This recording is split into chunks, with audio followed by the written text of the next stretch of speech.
এখন রান্না করছি, তোমাদেরকে একটু আগে বললাম। তো এখন বাকি পটল ভাজা। আজকে যেহেতু শনিবার, এই দেখো পটল ভাজা করছি।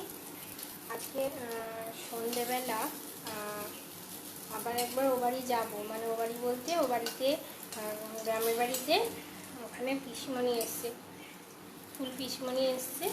তো অর্ক দাদারাও এসছে। ওদের অর্ক দাদাদেরও তো ঠাকুর আছে, তো ওদের বাড়িতে আজকে পুজো আছে। তো কালকে অর্ক দাদা বললো যে আসবি সন্ধ্যেবেলা, তো ওই জন্য তোমাদের দাদা আর আমি যাবো, ইচ্ছা আছে। পিসমণিদের শ্রীধর মাধব একটা ঠাকুর আছে, ওদেরও দোলের পুজো হয়। তো পিসমণিরা কদিন আগে এসেছিলো, বাড়ি গেছিলো, যে আবার এই দোলের পুজোতে এসছে। আগের গ্রুপে যখন পিসমণি এসছে তখন পিসমণির সঙ্গে দেখা হয়নি, সুযোগ হয়নি, তো এই জন্য এবারে এসছে। এবারে ভাবছি যাবো, দেখা করবো। তাছাড়া পুজো আছে, বলেছি সন্ধ্যাবেলা যেতে। তোমাদের সঙ্গে গেলে অবশ্যই শেয়ার করবো পুজো, ওনাদের পিসিমণিদের ঠাকুর পুজো।